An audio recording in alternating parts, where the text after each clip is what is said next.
And welcome back to Coast. I'm George Norrie with our special guest tonight, Elizabeth Joyce. I'll tell you a cute story before I introduce her. About 7 o'clock my time, Pacific time, I open up my emails, and there's an email from Elizabeth Joyce that says, I'm ready for the interview. Where are you? Where are we? She was on the East Coast, and of course there's a 3-hour difference. So here she is now. Born as one of 2 sets of identical twins, Elizabeth Joyce has been psychic since birth. Named one of the world's greatest psychics, she is a spiritual healer, gives personal psychic readings worldwide, and writes a monthly astrology column in several publications. Here she is for a couple hours on Coast to Coast. Elizabeth, how are you? How are you, George? I haven't talked to you in quite a while. It has been. That's cute stuff. I'm glad I saw your email. That was cute today. Well, no one tells me anything. You were ready to go at any time, weren't you? Oh, that's good. Hey, you are one of the world's greatest psychics. How did that all happen? I have no idea. I really don't. I've just done the work, and I've never looked for any kind of gratification. I've just done the work. And one day I got a call. It was about 2004, and they asked for a photograph. It was Kensington Press. And I said, why? And they said, because you're in a book. I said, what book? And they said, The World's Greatest Psychics. Well, there you are. Of course, I was shocked. And I said, can I edit it? That was my first question. I don't know if you remember, but I've been a book representative for people, and I represented Adrian Gilbert, and you and I talked when you had Adrian Gilbert on. Absolutely. He wrote Signs in the Sky. Good guy. Yeah, absolutely. You've got a couple works out there, Ascension and A Psychic Attack, and I want to talk about all of this, which includes, of course, talking with you about Indigo children as well, and we've got you for a couple hours. So let's talk about the children first of all. These are Indigo children. Give me your thoughts on just what they are, who they are. Well, I think that I am not 100% in agreement with the people that are buzzing. I don't like buzzwords, you'll find, about Indigo children. I think that we are having very special children born. I think we are having children born. This is my theory, that they have 2 extra strands of DNA, and that's going to be activated at the appropriate time as soon as the energies are finished going up to this higher octave. It's all frequency. We are going into a new era of new frequencies, and all of us are going to have to adjust to this because it's evolution, and we don't have a choice. So if you know that, then I guess the next thing to say is, how do I prepare? And that's part of what my book is about. There's a Lady Gaga video out there called Bad Romance where they have digitally enhanced her face, and her eyes look as big as 2 moons. I mean, huge. Do Indigo children look different than most kids? Indigo children have a direct stare that throws people off. Looking different, well, it's an exaggeration. It depends on each child because their DNA is a little different. Remember that. And the windows to the soul are the eyes. So they have a direct stare that throws people off, and we are not used to A, taking responsibility for ourselves. I think you know that, and B, having somebody look you in the eye and say, "But I know that's true." Well, that's true. Now, how did these Indigo children come to be? Evolution. Really? It's the only word that I know of, because if they're being born with an extra strands of DNA, then we are evolving as a human race, which is what I really do believe. Tie this into your work, Ascension, Accessing the Fifth Dimension, The Truth About 2012. Where's the tie-in here? The tie-in there is that as we rise up into this new vibration, and if we do our meditative practices and our exercises and prepare ourselves as best we can, that we as human beings, even at our older age as an adult, are going to begin to go through the veil. We're going to become more telepathic. We're going to know what people say before they start to say them. And we're going to have a deeper depth of understanding about what's happening around us, how people are thinking, and what their motives are, and whatever. And it's going to bring, hopefully, more cooperation, love, and understanding. The whole basis of the universe is the power of love. Science has not yet admitted to the existence of the Indigo children. Why don't they study this? Some of them, They've admitted some of it in other countries, not here, yeah. George. And the reason that they haven't is because some people that have children that are sick, like ADD or autism, have gone a little bit too far. They don't want to admit that anything's wrong with their child or that anything is out of balance with their child, so they want to call them indigo kids. I'm going to tell you that some people believe that indigo children can fuss and have temper tantrums and be ornery. I don't think that that's true. I really don't. So you don't think indigo kids could be brats, huh? I don't think that an indigo child is going to be that. I think that an indigo child is going to be more cooperative and more of a leader of showing you what you can do. For example, there was one 3-year-old that helped his mother when she got stuck in something in the house. I'm not sure of the entire story, but he helped her get out of the problem, and she didn't know how he knew how to do that. Yeah. And, of course, it was because he had the intelligence to do it. In other words, we're tuning into the universe. Let me tell you a story about myself. Sure. Maybe this will help people. I used to work in aviation. That was my field. After I graduated from college, I worked in corporate jets aviation. And I was riding in the car one day with the chief pilot of one of the companies, and he said, "You're psychic." And I said, "Yeah, that's what people say." And I kind of laughed a little bit. And he said, "Can you tell me what's wrong with my car? It's been giving me a real hard time, and I'm upset. I don't know whether it's dangerous or not. Could you put my mind at ease?" You should have told him I'm a psychic, not a mechanic. No, go ahead. I put my hand on the car, and I talked to the car. You talked to the car. And the car told me I had a vision that there was, on the left-hand side of where they have the valves, a loose valve. It was the middle one, and there were 6. There were 3 on one side and 3 on the other. I didn't even know what a valve was. He took it to the mechanic, and that's exactly what was wrong with the car.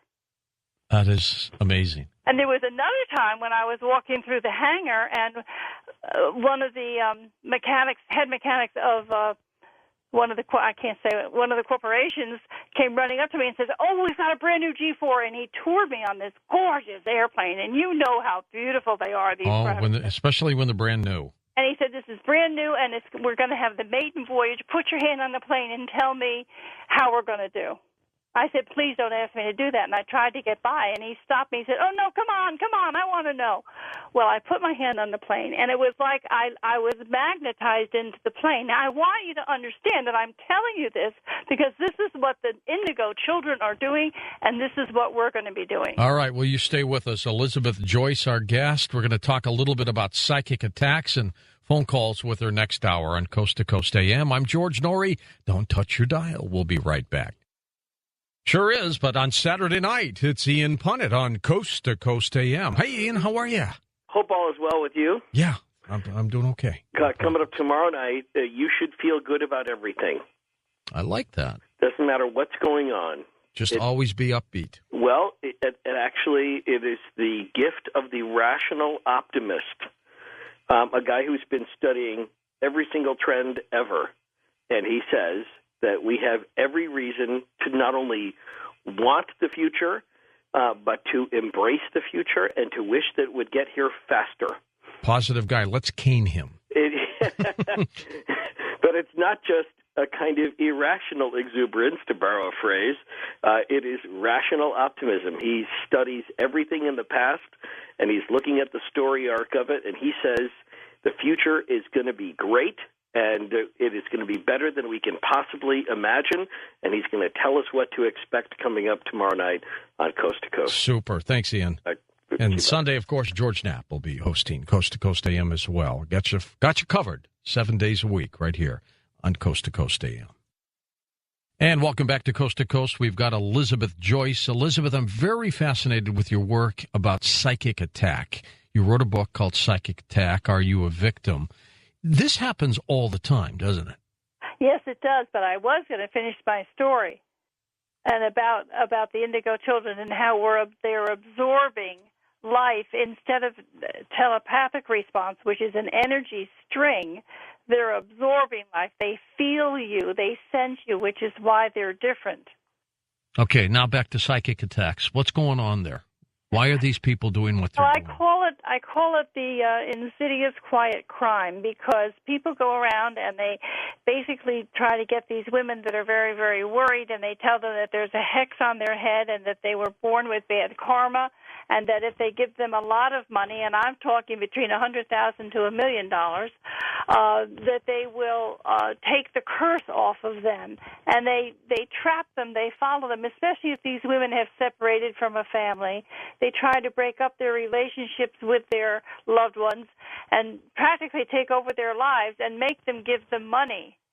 And they drain them. They absolutely drain them financially.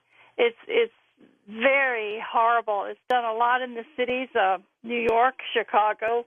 I've worked on several cases. I've gone to court for people, and I've helped them get their money back. Why do these people? I wrote the book. Why do these people give them money, though? Are they? Their fear. They are afraid. They really believe that a curse is on them. They really believe that if their son is ill, that the gypsy or whoever is doing it is creating that effect. Now, and they give their power away out of fear. It's not all done for monetary gain, though. There are some people who actually just want to hurt other people out there. You can't put a hex on somebody without their permission. You cannot? No, you cannot. See, now you're the first person to ever say that. It's the truth. So you somebody without their permission, although it might be subconscious permission, you cannot do it. It cannot be done. And all you have to do to remove a hex is order it to leave. So if somebody is out there and they want to go after somebody, and they're doing whatever they do, they might have incredible psychic abilities, power, evil, whatever you want to call it. It is evil. If the person doesn't want to accept it, it's not going to happen? It won't happen, no. But the trouble is that the people get very, very scared, and they believe that it can happen, and that's the mistake that's made. That's like putting down your gloves in a boxing match, isn't it? Well, I've had a girl on the telephone, and she called me up out of the blue, and she talked to me, and I had the spell broken on her in 2 hours. And the lady that was putting the spell on her lived in the same apartment building in New York City, George, and she came down the hall and was pounding on the door as we were doing the work, and she said, "What are you doing in there? Who are you talking to? What are you doing?" And she knew that we were taking this spell off of her. It's awfully hard for me to tell you in 2 hours the work that I do, because it's work in another dimension. Actually, it's the fourth dimension. What percent would you say of your time or your work is trying to remove these curses on people? Not too much nowadays, because I don't do that work as much as teach people how to make their lives better. And I agree with the positive thinkers that are saying life is going to become wonderful, because it is becoming wonderful. And we're going to be stronger as a human race, and we're going to be better off with our families and our loved ones down the road. But we have to go through all these changes first. It's going to be a rough road, isn't it? For a couple of years it is, because we're adapting to new ways of thinking. We have to let go of the greed and the selfishness and come into the oneness of whatever you do to somebody else, you do to yourself. See, but I don't think, Elizabeth, that's going to happen. I think there are too many greedy people out there. There are too many power mongers out there. There are too many people out there who want to take advantage of other people. I agree. There's many days that I agree with you, but I do know that it will happen, George. But believe me, there's many days when I agree with you, and you wonder what is really going on. And you get so upset sometimes and confused that you wonder how you can keep your meditation practice or your faith. But then all of a sudden it all works out. Well, you see, maybe I'm a little more realistic than most. I don't know about realistic. I know that people have come to me that I know one lady that used to go in the back of St. Patrick's Cathedral with a shopping bag, and in it was $100 bills. And she gave this woman over $1 million over a period of about 10 years. What? Keep these hexes off of her. She did that because the woman kept telling her, "I'm making your son ill, and if you don't do it, I'm going to make your son ill," and then the son would get sick or something. And my God, came to me, and I did two things. I did a clearing on her, I did a past life regression on her, and I told her to go to the police. I don't know why. That's the first thing I do. I don't know why the people, when others try to do this to you, don't go to the police. Well, maybe because they're scared. I know they are. As I said, I call it the quiet crime. I know the women that have sold their jewelry and stolen out of their husband's savings account to pay these people. So I call it the silent crime. And it needs to be exposed more because it's very prevalent in the cities. How do these people go and they rent an apartment and they're there for a week and then they take off and they go on to the next one? How do these psychic attackers know that a victim is weak? Oh, they know it. They can see it right away. That's their psychic part. A person can see, if you're walking in Atlantic City and you've got these card readers, and a lot of them are these types of gypsies, they know by the way you walk, your stance, your aura, and how you present yourself, whether you're in pain or not, whether you're in psychological pain or whether you're going through a bad time. They know it. They can sniff it. They pick it up. They must be very good at what they do.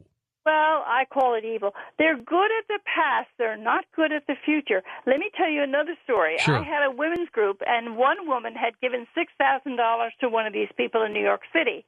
And I said, call her up and tell her we're coming in. And I took a whole carload of women. There were 12 of us. We went in to meet this woman. And I said to the girls, somebody go first, I'll go second.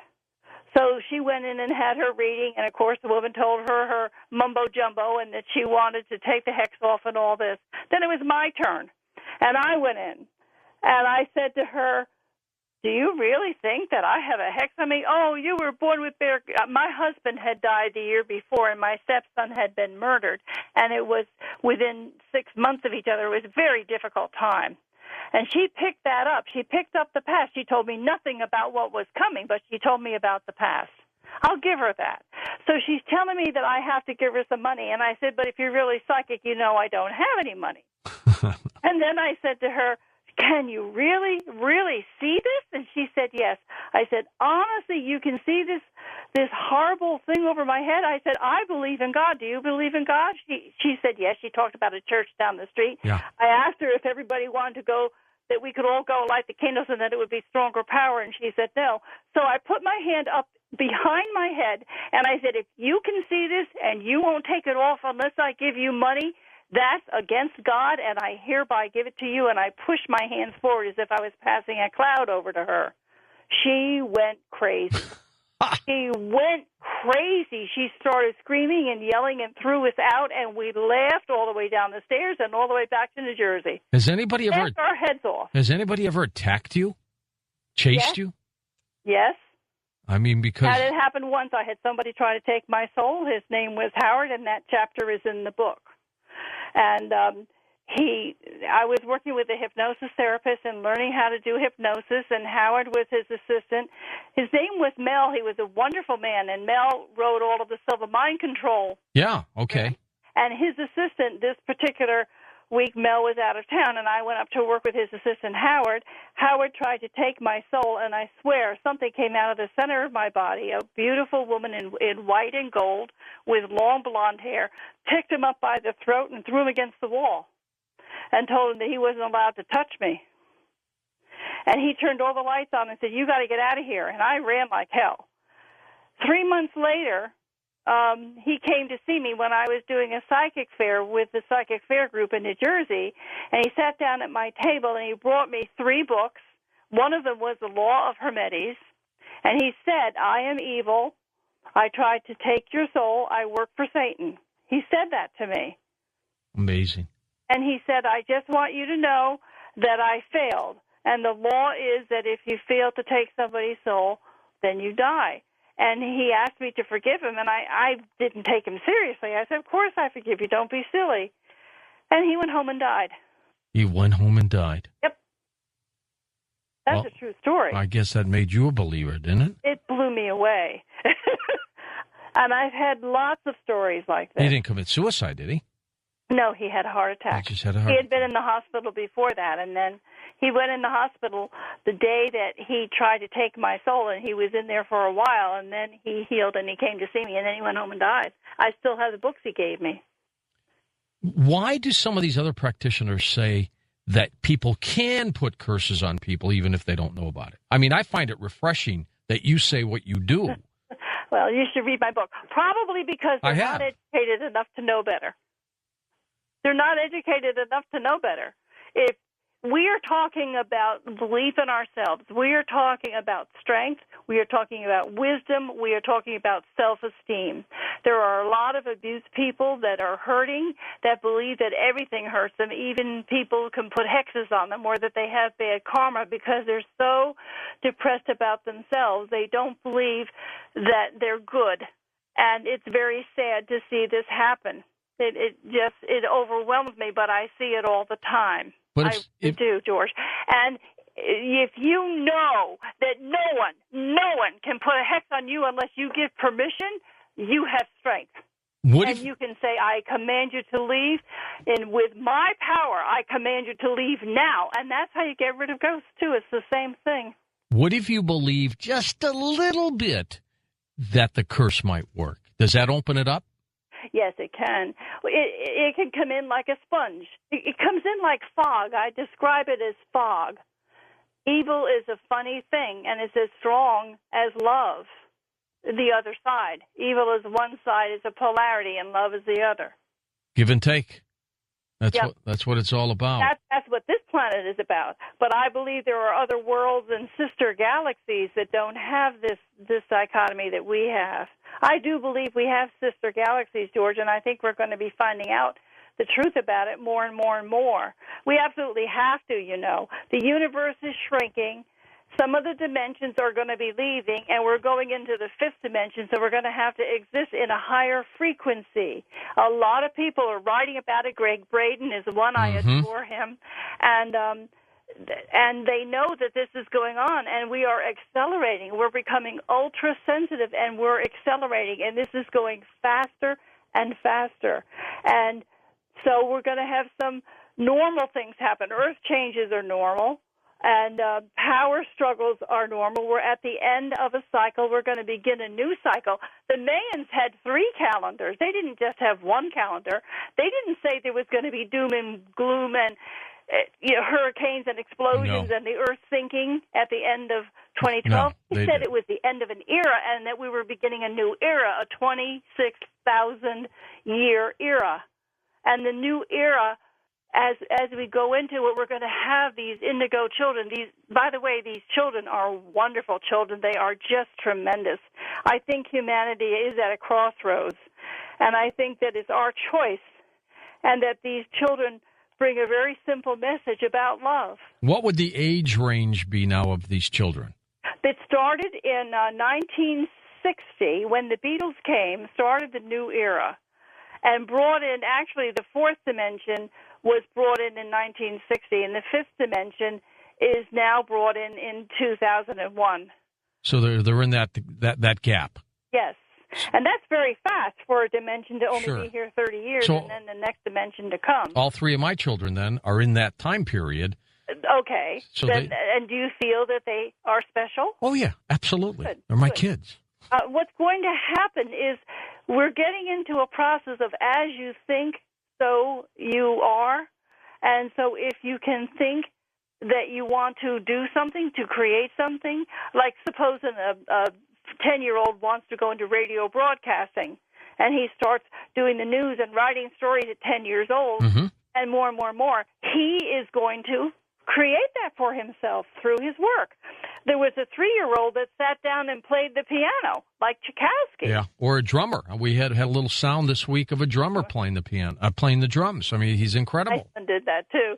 But it's amazing. It's wonderful. It's wonderful. It's so joyous to see children take hold and say, I can do this, and try it and do it with such success.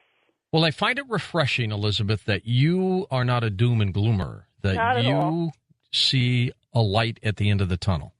And I'm teaching people exercises that they can do that's going to help them stay stable, because we feed on food, and we can feed on the food of life, and we feed on fear. And if people are going to be bringing us fear, some are going to buy into that. It's a tough time now, isn't it? It's a tough time now, absolutely. And so they think, oh, well, we're going to have doom and gloom and blow-ups and everything else. I do think we are going to have some bad weather, George. I do think we are going to have some earth changes. As a matter of fact, I heard you talking about the oil spill. Yeah, horrible. I think that there was a bomb, and I think they're keeping it quiet. That's my opinion. That's the word from the psychic. You're saying that the rig was blown up? I think it was blown up, and I think they're keeping it quiet. Like terrorism or something else? I do think it was terrorism. I do. Now, I don't want to accuse any country, so I'd rather not say who I think it is, but I had a feeling, and I think that it's being kept quiet for a reason. Go ahead and say it. Go ahead and say it. Well, I think it's Korea. You really do? I do. And I think that the reason that we're not saying it is because... North Korea, you mean, right? North Korea, yes, of course. And is because there would be chaos, and because they really want to get it under wraps first. Well, you know, they sank the South Korean ship. I know they did. You know, the BP oil may have made a mistake and may have been vulnerable, but look at what happened. Look at how we aren't covered as well as we could be. You know, with anything, people can get into a building, can get into on a ship, or we just don't have good enough security, and I don't know if anybody ever could. That's an interesting theory. Well, you are the psychic. And I said that a dark-haired girl was going to upset the White House in 1998, and that Clinton was going to be impeached in the 4 months, and everybody laughed at me. Yeah, no, that's true. You did say that. Hey, stay with us. We're going to take phone calls when we come back in just a moment, Elizabeth. Elizabeth's website, let me spell it for you. New, and then -visions.com. You got to have the little hyphen in between, the dash. newvisions.com. It's linked up at coasttocoastam.com. Couple of her works, Ascension, and the other is Psychic Attack. Are you a victim? And we'll be back in just a moment on Coast to Coast AM. We will take your phone calls on psychic attacks. Maybe you are a victim. We'll be back. We'll take your phone calls this hour now with Elizabeth Joyce, psychic. Next hour, open lines begin on Coast to Coast AM. We're with Elizabeth Joyce. Elizabeth, has there ever been a day where you wished you didn't have this gift, this ability? No. Good for you. Good for you, because it is an incredible gift. No. There's so much more that I haven't been able to tell you. It's invaluable for me, and I have tried to use it to help others. But it certainly is invaluable. Let's let you help some others now. We'll go to the phones. We'll go to Andy, first of all, in Los Angeles. Welcome to Coast to Coast. Hi, Andy. Go ahead. Hi, George. Great show. Thanks. And my question is this. Approximately 2 years ago, my dearest friend was going through pancreatic cancer, and she was dying, and I was taking it very badly. And right about that time, while she was going downhill fast, something started knocking on my door. Like each time, 3 loud taps. And at first I thought I was going crazy because it was happening in daytime. In my car, wherever I was, it kept knocking. And then finally it happened in front of a friend of mine at night. Some 3 very distinct loud taps on my front right side of the car. And I asked my friend, did you hear that? He says, yep, somebody's trying to communicate with you, and I wanted to get your opinion. What do you think that was? And by the way, the last time it happened, I said, if you're not of God and if you're not of Jesus, then go away and leave me alone. And it happened one more time after that. I said that in front of my friend, and then it stopped completely. What's your impression? What's my impression? I think that it was an entity, and I think that you did the exact right thing. All you have to do is order it to be gone in the name of Jesus, if that's what you believe, or in the name of Krishna or Allah, whoever you want to say it. I command you to be gone. You cannot come into my life. I command you to be gone. I send you to a sphere of light where you can evolve, and they have to leave. They have to leave. If you send them to a sphere of light, you're getting them off the planet. Some people send them back to the source, and that can create more chaos. But these are trapped souls. These are souls that have not been able to ascend for whatever reason. We certainly don't understand everything about afterlife, although we understand a lot. And you did the right thing. I'm proud of you. So you got rid of an entity. What do you think of possessions, Elizabeth? Does that happen? Yes. Possessions can happen. As a matter of fact, I think they happen with people that are weak. I know some children have been possessed, and then I feel that alcohol and drugs are dangerous enough that you can become possessed. Yeah. With that kind of a thing. But yes, you can be possessed. Of course, if you're in the hospital and on medication and that type of thing, it's possible. But I see more possession problems with people that hang out at bars. I really do. More than anything, that are drinkers. Exorcisms, are they helpful? Do they work? Yes, they do. I do them all the time. You do it too. Okay, so you don't have to be a priest, huh? No, you just have to be able to be strong enough to command them to leave. Anyone can command a ghost to leave. They have the right. It's their divine right. And there's nothing to be afraid of. If you're afraid of a ghost, then you're afraid of yourself. I think that ghosts can be disturbing. I think they can throw things and make noise and whatever. But sure. If you command them to leave, you can clear your house. I do house clearings. I've been doing it for years. Just part of what I do. And it works.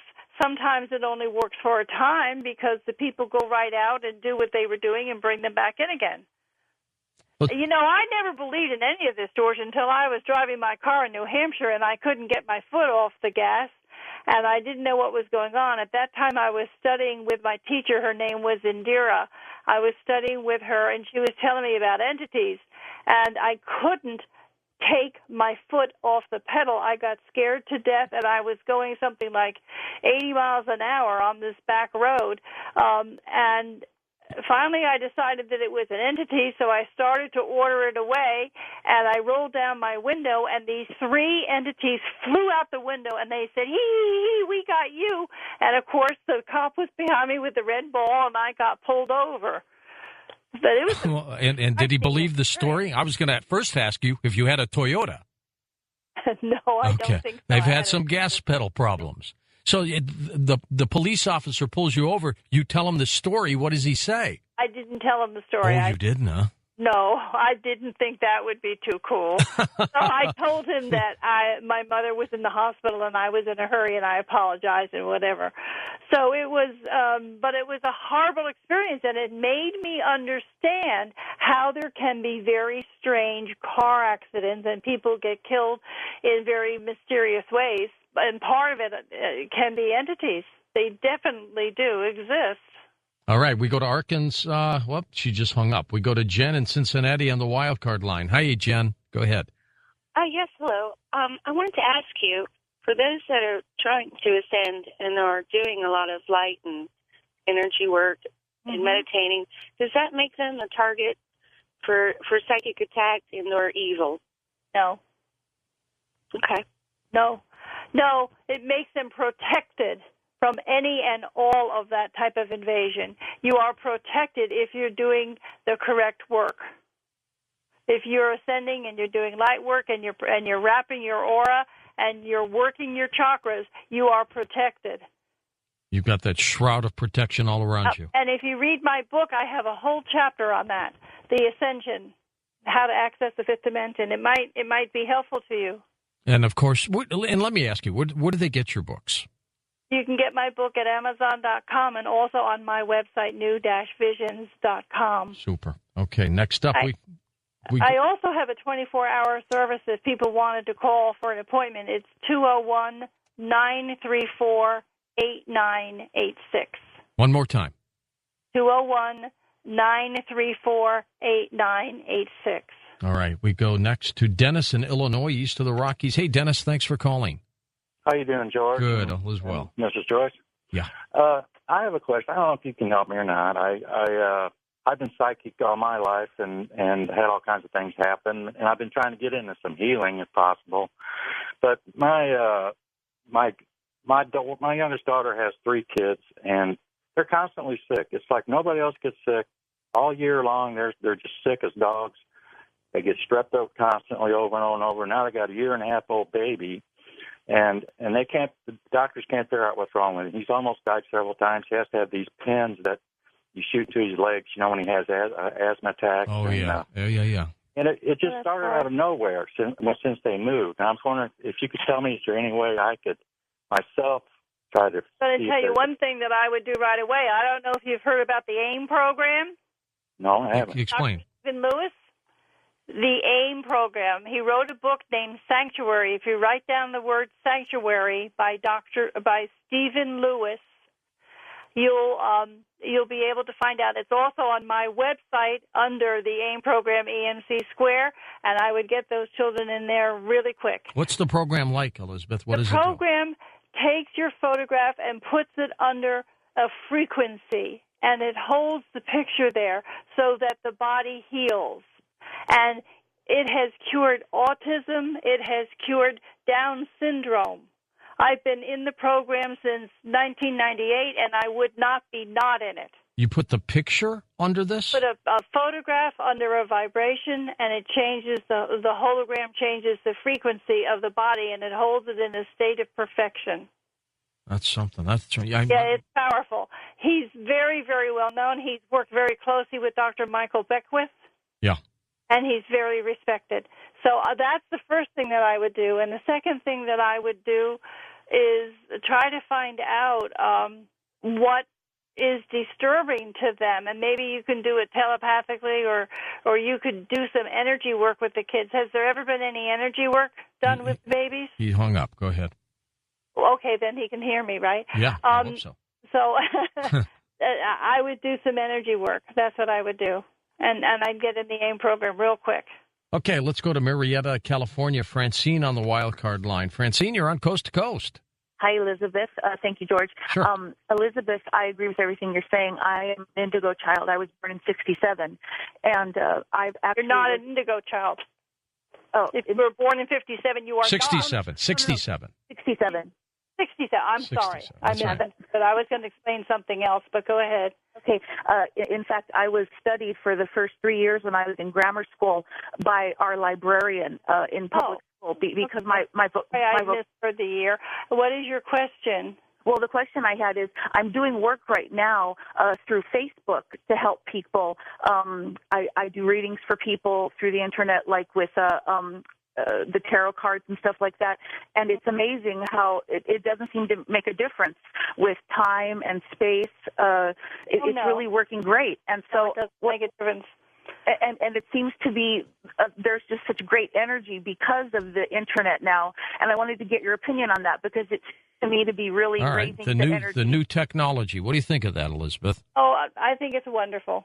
I love the internet, and I know that I was giving a reading to somebody in Australia, and I literally felt her pet her dog, and I said, "Oh, I see that you're petting your new golden retriever," and it blew her away because I could see the dog. It came in through the energies.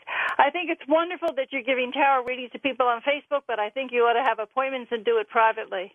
That's what I think. So the world doesn't see it, I guess. Right. I think you ought to do it privately, and I think that you would hone your skills and better information would come, and maybe you could make a little money because energy is time. When you say you train people, you train them to fight off some of these psychic attacks and things like that. I have wonderful classes, George. I've been teaching them for 25 years. I teach people how to build their intuitive powers. I teach people how to fight off psychic attacks.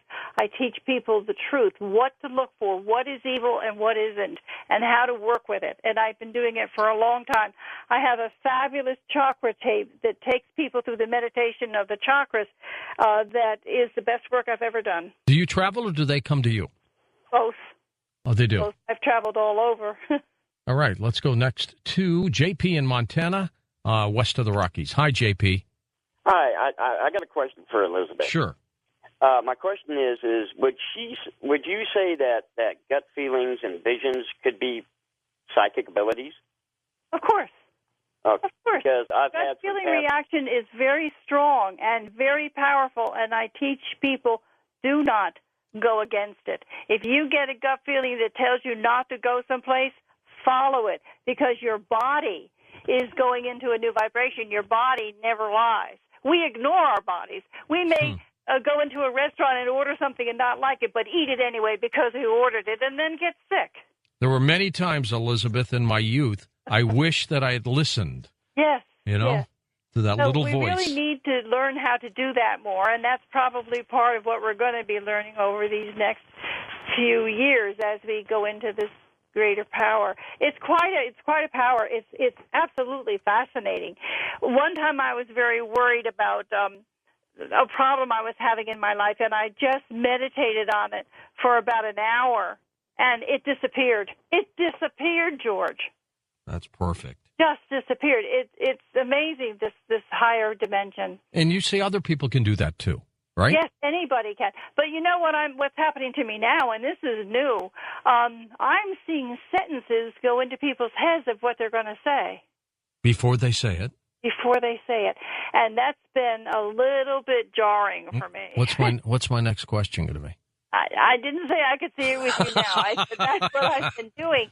And it's been a little bit jarring. I see it. I see that it all typed out like the old ticker tape, that they use in Western Union. Yeah. I see it go through the head. I don't know why that's happening, but it's something new. All right, let's go to Judy in Springfield, Missouri. Hello, Judy. First-time caller, I guess, huh? Yes, thank you so much for taking my call. Mm-hmm. I have a granddaughter who's just moved into a house, and the 4-year-old girl woke up in the morning. Now, these are people that watch Sesame Street, not violent things. Mm-hmm. And she woke up in the morning at the breakfast table. She talked about the women in her closet that were showing her a book where there was knifing and killing and blood. At first, I was thinking, well, maybe it's because it was a new circumstance. They have just moved into this house. Nope. They didn't clear the house before they moved in, and you've got some trapped souls in there. What you have to do is sage it and do your exorcism or do your little ceremony of saging it and telling all entities to leave. You have to clear the house. Right. Okay. And you do that. You can call me on the phone. I'll tell you how to do it. Oh, honey, thank you. God bless you.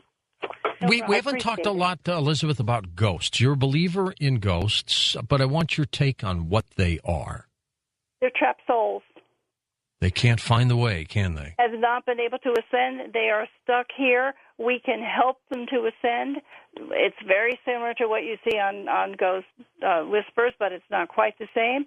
And there's a wonderful book that explains it all by a man by the name of Paramahansa Yoganandaji. He has a chapter on it in Man's Eternal Quest that might help others understand ghosts. One more time, what's his name? Paramahansa Yoganandaji, Self-Realization Fellowship. Of course I know, yeah. Of course you do. Yoganandaji. And he taught that that ghosts are trapped souls and that we have to help them ascend and that they're nothing to fool with. I'll help people tell me that there's ghosts in the house. Oh, but they're nice ghosts. And I say there's no such thing as a nice ghost.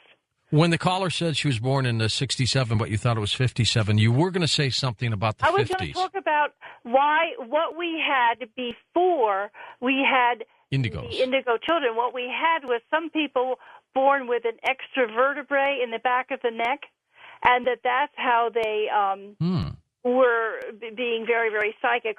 And sometimes they would have an extra spine vibration that would bring in the psychic. Because, Edgar Casey was fabulous, and Nostradamus, and Jeannie Dixon, she was a friend of mine. She was a great lady, too. And these people were very, very psychic, very knowledgeable, but they were not indigo children. Did Jean Dixon really try to warn Kennedy about Dallas? Yes. Oh, yes. That was an incredible story. She called him up. Did she get to him? She got to Jackie. She got to Jackie? They were good friends. I didn't know that. They were good friends. Jeannie Dixon was. And she told Jackie, don't go, or what?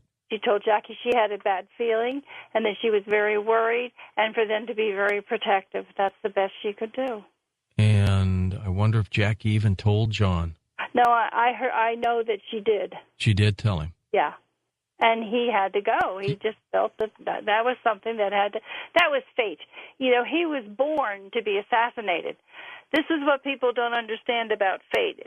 Sometimes we come in to do something with our life that can't be explained rationally. He was born to become president and to be assassinated. But Robert Kennedy was not. Robert Kennedy made the choice. Had he waited until the next 4 years, he would not have been killed. He was told, if you run for president, you will be killed. Yeah, they wanted him out. You won't. And he said, no, I'm going to run. And he was killed. They wanted him out, didn't they? They told, Ethel is still alive, and I know that he told her. I'm next. There was Jimmy Hoffa, and then it was Martin Luther King, and he said, I'm next. I was one of the last to talk to Hoffa, maybe the last reporter before he disappeared in 1975. He's under Giant Stadium. Well, I know he's somewhere like that. That's for sure. Elizabeth, stay with us. We're going to come back in a moment. We're going to take final phone calls with you. Very fast night on Coast to Coast AM. Okay, we'll have open lines for you next hour. That'll begin, and we'll have phone calls with Elizabeth Joyce when we come back. Are you a Streamlink member yet? You can be for just pennies a day.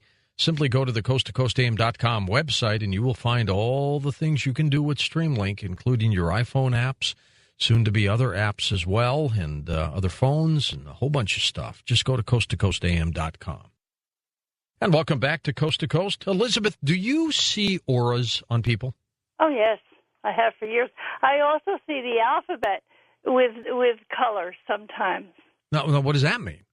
It means when I'm writing, I see an orange G and a yellow U and a green Y. And does each color represent something? I don't know. I haven't figured it all out yet, but it's interesting when it happens. Yes, right. I've always seen auras with people. I've always been able to tell if somebody's lying because I see lime green around them, and I've always been able to tell what people's motives are, and it makes people crazy. They don't like it when I do that. Well, you are pretty perceptive. You probably work well in some investment house or something. No, I'd rather work for the Secret Service. Yeah. You pick stocks and stuff? No, I have no interest. None of that. Good for you. No. Let's stick with the gold. Marianne in Texas, you're up with us. Hi, Marianne. Hi, George. Thank you so much for taking my call. And Elizabeth, thank you very much for doing the show. There's such tremendous information. Thanks, Marianne. I'd love to do another one with George. Well, we would love it too. I wanted to refer back to your impression that North Korea was responsible for sabotaging the BP offshore platform. I am not working right now, so I got this rumor secondhand. But in the oil and gas engineering industry in Houston, there's a rumor going around that it was North Korea that sabotaged or possibly torpedoed the platform or the riser. And well, I do know that keeping it very quiet right now, Marianne. Yeah. And there's reasons for it. There's political reasons for it. I'm telling you one thing, Elizabeth, if this pops in the news after what you've said and it's corroborated and verified, man, what a story. What a story. That's an act of war. In 2001, the girls asked me what was coming for 2001. I said the Twin Towers were going to fall like pancakes, and it was very sad, and I said it would happen right after school started in September. Do you have any? I had many people hear me say that. Do you have any short-term predictions here that we can just... Short-term predictions, but that the market was going to crash at the end of May? I write predictions on my website every month, and I had said that the market would crash at the end of March, and then I was off, and somebody wrote me and said, well, it didn't happen in March. I said, no, it's going to happen in May. Yeah. And this is going to be a short one, but we have more of a detailed crash at the end of the year. But you're still bullish on everything. You think we're pulling out of everything, don't you? Do I think we're pulling out of everything? Yeah, I mean, you in terms of life will get better. That's what you said. Life will get better, but that doesn't mean the stock market will get better. We have to go through the changes first. Yeah. Unfortunately. Linda's in Arkansas. Go ahead, Linda. Hi, George. Hi. Hi, Elizabeth. My question is, I want to see if you feel like I have some psychic ability. Of course you do. The question is it honed in or not? When is your birthday, Linda? August of 60. You're a Leo? Yes. Okay, so I would be able to tell what your ability is by looking at your astrological chart. I would know immediately. But everybody has the ability. Everybody has the ability. What she was asking was what degree. Is that true, Linda? Were you asking what degree of ability do you have? And it's always there are certain things that happen to me that I can't explain. And many of us have had things happen to us that we can't explain, and that's okay. And there's a lot that's going on in the universe that nobody can explain. Well, listen, let me ask you this. So why does somebody have to ask you if they have psychic ability? Don't they know? Don't have to ask me, but when they do ask me, I always say, let's check your astrological chart to see. And I think that that's encouraging to know if you are born with strong psychic abilities, because it does show up in the chart. That was just information. Now, you're twin. I'm an identical twin. Same abilities? No, she doesn't have the abilities. My older sisters are also identical twins. Any abilities there? No. Just you? But my grandmother was very, very psychic. My grandmother was fabulous. She was a shaman.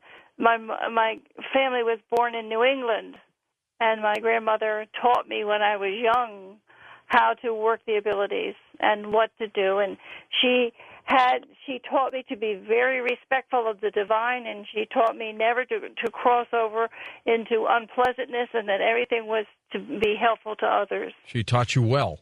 Yes, she did. She did. Let's go to Louisiana. Jerry is east of the Rockies. Hello, Jerry. Go ahead. Thank you for taking my call, George. Mm-hmm. I've been baffled. I have a son that was born in 1975. My grandson was born in 1995. But my son started hearing voices at the age of 18. He has been to all types of psychiatrists and psychologists, and he has had all types of medication. And he keeps telling me that it is not a psychological problem. And it's an etheric problem. Again, I'm going to tell him to get into the AIM program. Get himself balanced. There is so much sensitivity. We are going to become ultra-sensitive, and we will be hearing things off the planet, around the planet. You remember Lucille Ball had... she received messages in her ear, and it was through the fillings in her teeth. That was a well-known story way back when. So your son is hearing voices, and are they dangerous? Do you feel? No. He said they're entities. He called them entities. Okay, they probably are entities, and that means that he has to be cleared of the entities and brought back into balance again. I would say energy work and the AIM program would straighten him out pretty quickly. Where would I get that type of assistant from? They have a website. It's called energeticmatrix.com, and I also have them on my website. Okay, you got a link there? Okay. Okay. Well, I could tap in from George's. Yes, we've got a link there to Elizabeth's website. Because I have brought him to healing services. I have brought him to all types of churches. Okay, fine. And nothing, has come about. All right, yeah, there's a link there, and just follow the links. Okay, thanks, Jerry. Thank you, Jerry. Let's go to Skype. Sharon in Texas. There you go, Sharon. How are you? Hi, how are you? Good. Great. I'm curious. Astrologically, we're coming into revolutionary energies and financial challenges for our country. What's the best way we can help ourselves and those around us to stay out of fear? What can we do? How do you stay out of fear with all this that comes down on us? And well, you're going to go into fear because we all are, but you got to breathe through it and just trust. It's not easy. I just feel that we're going through a process, and you have to trust the process. I don't know what else to say. Trust the process. It's never easy when you don't have money, but the money system is changing, and it's going to continue to change until it does what it needs to do. It is orchestrated by, it's orchestrated by the banks because they're loving it, but I do feel that we have a new system of financing coming in that we're not aware of yet, and we're just going to have to wait for it. Everybody's going through it together. So learn about bartering, try not to go into fear, get close to your family, and build a group around you where everybody can survive. That's what I suggest that you do. Well done. Mary in Independence, Missouri. Hey, Mary, how are you? Oh, hi, George. Thank you for taking my call. Mm-hmm. And, Elizabeth, you're fantastic. Thank you. The reason why I'm calling, Elizabeth, I have a great-grandson That's three. Well, he was 3 and 4 years old when he started seeing spirits. And Elizabeth, I wanted to know, how young are these indigo children? What do I look for? He's 8 years old now, and my granddaughter took him to the cemetery on a Memorial Day, and he jumped out of the car and started running. And she told him, stop, you don't know where to go. He went right to the cemetery plot where his grandpa was buried. Yep. He was cleaning up, Elizabeth, he was cleaning up the tombstone. He turned around, he said, well, hi, Grandpa. And my granddaughter stood there stunned. And he said, no, not right now. And he kept... You know what that's proving to you and to the world by hearing you is that there is afterlife and that people can communicate with their loved ones. And this is a known fact. You can have somebody do it for you, or you can do it yourself. What I would do with this child is watch him very carefully. I would keep a diary of the things that he does, and I'd teach him a meditation practice. I'd have him to go to even hone his skills a little bit more. He's 8 years old now, Elizabeth, and I wondered what else to do because he's beautiful. Yes. Well, he's in tune with the higher energies, and if he learns a meditative practice, he'll certainly strengthen his skills and become helpful to others more than likely, and that's good. Oh, good for you. And are you still evolving, Elizabeth, or are you at a point now where... No, I'm evolving. Still, huh? I wrote that book, and let me tell you something. This book, Ascension, How to Access the Fifth Dimension, was a project. I mean, I actually was taken out of my body and shown all of these areas beyond this universe. It was an incredible experience. That's another whole evening, but it was quite something. You had some great editing with Barbara Croning, huh? She's good. She's very good. Do you know her? No, I've heard of her, though. Oh, she's very good, yes. We work together very well. Let's go to Anthony in Washington, west of the Rockies. Hey, Anthony, go ahead. Hello. Hi. Yeah, I was just wondering, I was kind of wondering if anybody could tell me how you could possibly have a memory in the afterlife. Like if you don't have a brain or anything. Why are you saying give me a clip? A brain? Well, I just kind of feel like the memories are a part of your brain. I mean, they're stored in your neural system. You have thought. You have thought in the afterlife. You're talking about memory, but memory is not necessarily thought. There is thought. In order for you to exist at all, you must have thought. Well, I just kind of thought that it seemed like a physical function or something. That how would it be retained? I mean, in the spirit.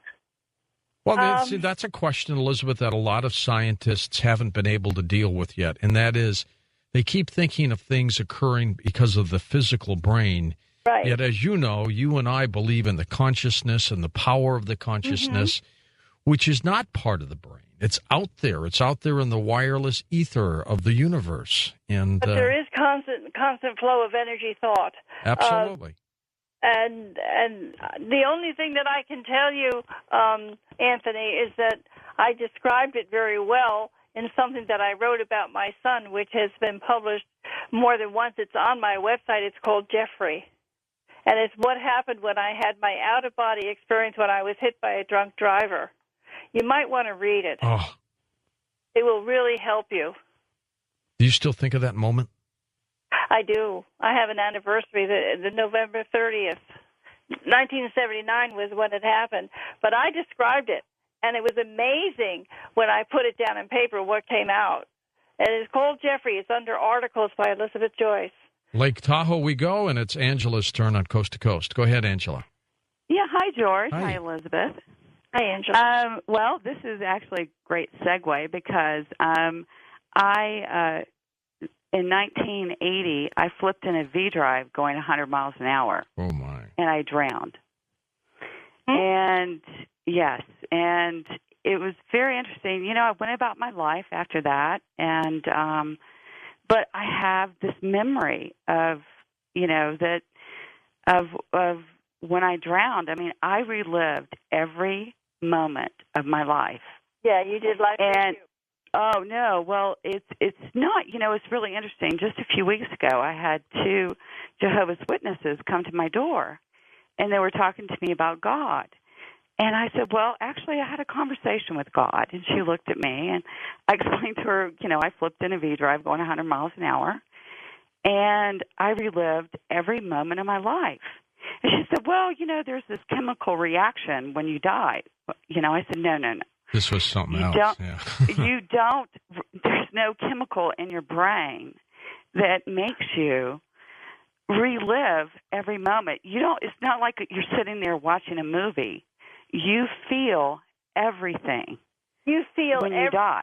You've ever given, and you feel everything of that you've ever felt. You do feel it, and you also see the results of your actions, which is very interesting. You see the results of what you did hurtfully or what you did lovingly that helped others. Oh, and it's an awareness. The love was my father died when I was 12. And when I hit that point, because I'm going to tell you, it's so quick. We take everything for granted. But when you die, it's like a zipper. And it's so quick. It's like zipping up your zipper. It's that quick when you die that you relive your life. And I was 20, so I guess now it'd be like a coat zipper instead of a jeans zipper. So, life review is preached and taught in some cultures, some religions, that we know we do life review. Your Book of Life, the Akashic Records. Right. It's there. And, Angela, I got to ask you. Talk about that, George? Yeah. Oh, yeah, we've done. That's what he did. We've done. That's what he did. Angela, did they come knocking on your door on a Saturday morning? Yes, they did. They always do. And it's early. You know what was so interesting? Because when she said that, she was talking about God, and then I said, well, I actually had a conversation with God. And to be honest with you, I've gone about my life as, I'm 50. This was back in 1980. Mm-hmm. And she said, well, it was I've heard about a chemical reaction. And I thought to myself, my brother is a Presbyterian minister. He has his doctorate degree and his master's in theology. And I told her, I'm a Presbyterian, but when she said that, I thought, wait a minute. You're here talking about God, and then you're telling me this is a chemical reaction when actually, I had a one-on-one experience with God. There are many religions that teach that you go into the grave and you have to wait for the rapture to come out of the grave. They believe that when you die, and that there's no afterlife, and you're not allowed to have it, and you can't have permission to have it until God comes and does the rapture. That's a belief system. Elizabeth, it's great that over the years. It's great that people have their own religion and their own belief and their own faith. Sure but don't knock on my door at 8 in the morning. I was trying to tell you why she may have said that to you. She was probably referring to what she's been taught. And she doesn't. Some people have never had a deeply penetrating spiritual experience, and they feel a love in their heart, but they don't understand how that works through the pineal gland and the pituitary gland of the mind. They don't understand it. Well, that is so true. Elizabeth, thank you so much for being on the program. 2 books that are out there, both of them good reads: Ascension, Accessing the Fifth Dimensions, The Truth About 2012, and Psychic Attack, Are You a Victim? Her website linked up at coasttocoastam.com. When I come back, we've got a couple hours to go now of open lines, plus we're going to open up the WOW hotline. I'll tell you about that when we come right back.